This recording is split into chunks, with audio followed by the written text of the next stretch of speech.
What is going on, everybody? Welcome back to the channel. So today is indeed Wednesday, which means we have the Black Panther Experience Summit out, which is crazily enough also the last summit until May, which is kind of insane. But for this, guys, we have the Nissan Skyline GTR R34 Black Panther Edition. I admit right now, this car looks absolutely insane. I love it. Really cannot wait to actually put an actual pro setting like build on it and also run a chemist set to really see what it can do. But first impressions in the Summit so far, guys, I have to admit this car is pretty dang dope, and I do feel like a lot of players are definitely going to want to get it, and I really do feel like this Summit is probably going to be pretty dang intense. I would almost maybe say around 150,000 players. Something in there at least, I'm guessing, but looking at the Summit right now, guys, it is going to be a total of 6 events, which we do know normally most Summits have that. We have a Tier 2 event here, a Tier 1 after that, another Tier 1. Down here we have another Tier 1 and also another one. Man, that was pretty bad, wasn't it? And then for the final event, though, is going to be a Tier 2 event, which is going to make it a total of 2 of those, which I guess you could say is going to be the last call for Tier 2 events. Yeah, these jokes are probably getting old, I'm sorry. But nonetheless, guys, after that, we also have 2 speed traps and a buoy smashing, which I would probably say the buoy smashing is going to be fairly simple. You legit basically follow that, and with a score breaker set, the WR1 is probably going to be one of the better options. And you will probably notice right off the bat that the scoring is once again going to be capped at 129,000. This is now going to be the case for the slaloms, the bullseyes, and the buoy smashing. So I would say if you do not have a score breaker, you can still probably get like 125k, at least something around that if you don't have one, so you won't be too incredibly far behind it.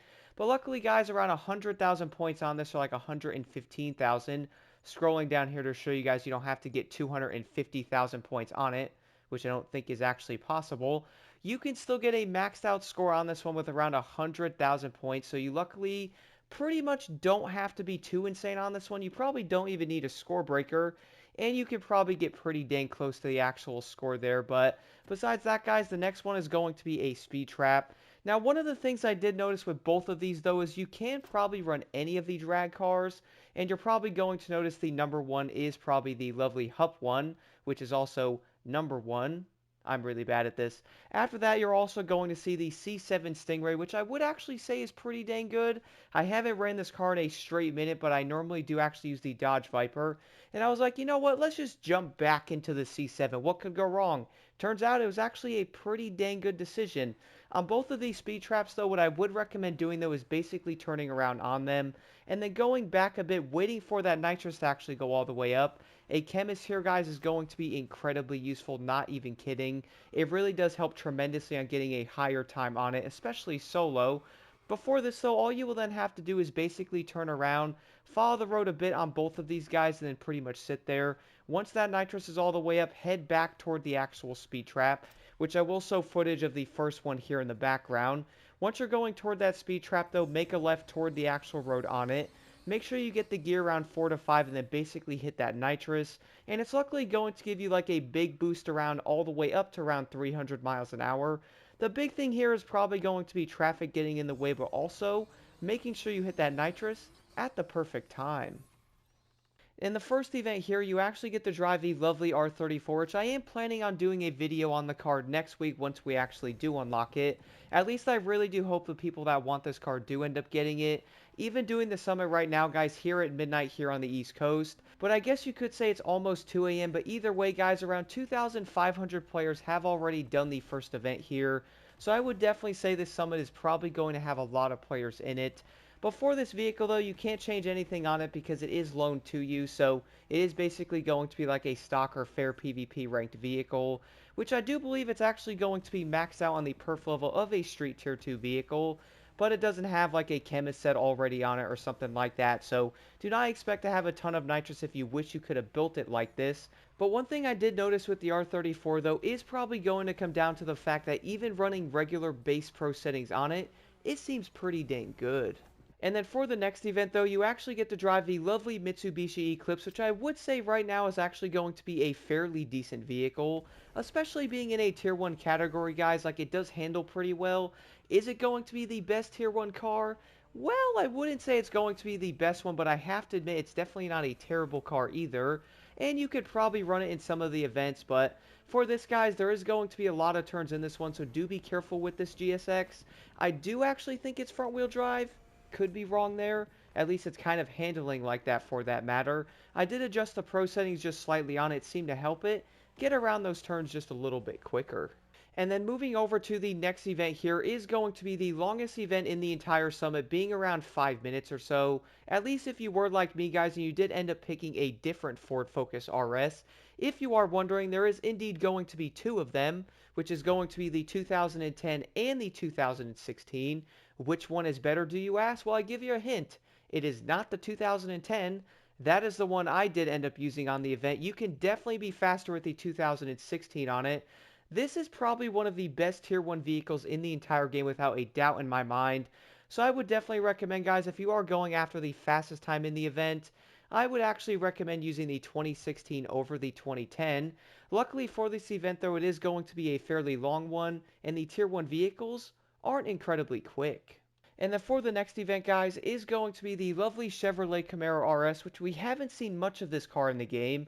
And I would probably say that's for good reasoning because most people probably don't even want to use it. For this event, though, I wouldn't say it's going to be a terrible vehicle. It's not the fastest thing out there, but I would also say for being like a Tier 1 vehicle, it's not going to be incredibly slow. That top speed's going to be around like 188 miles an hour. Going down a hill, you might actually hit like 190 or something like that. But overall, guys, the big thing with the RS in this event is do be a bit careful. This is actually going to be one of the events from the lovely Hoonigan update. There's going to be like rails you can grind and stuff like that and some jumps. So I would recommend being a bit careful not turning that vehicle while hitting the jump.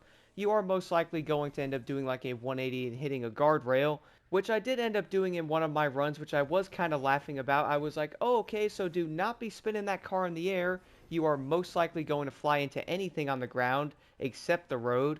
Overall, though, guys, the Camaro RS isn't all that terrible.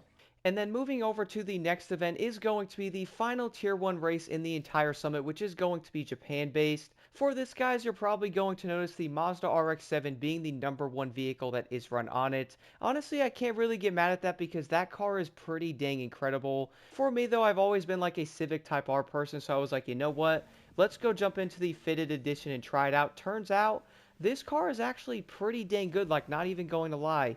It's incredibly stable, it really feels great around those corners, and it is actually pretty dang quick for the most part. The only drawback to it is the overall top speed's only around like 187 miles an hour, which actually makes it a bit slower than some of the other Tier 1 vehicles and bigger events, and I would say that's one of the better things about the RX-7 Turbo. And then finally, for the last event here in the summit is going to be with the lovely Panamera Turbo S Sport Turismo. I don't actually think we've used this car in a recent summit, or at least in recent time for that matter. So actually seeing this car show back up in the summit is pretty dang awesome. Always been a big fan of the Panameras. These cars are sweet. They sound incredible being turboed V8s. Like, my goodness, I love it. For this event, though, guys, I would say there's going to be a lot of corners. And the big thing here is you do not get nitro starting off in the event. This is actually going to be one of those like electric type of events, so if you are looking to get nitrous, you will have to drive on the road and go through like those pink thingies to actually get your nitrous back up. Keep in mind though, guys, you could probably use the nitrous a bit while being in that pink like road. You can then probably run your nitrous while being in that road. That way you can actually get like a small power boost or at least get your speed up a bit. And then also have more nitrous when entering the end of that said pink road. At least that's probably going to work in theory. Overall though, guys, this event's actually going to be fairly decent. Luckily, the Turbo S Sport Turismo is also going to be pretty dang good. Overall though, I would say a lot of players are probably going to like this summit, even though I really do think it's probably going to get pretty dang intense in the coming days though. If you guys have any questions at all, let me know in the comments below. Let's jump right into this.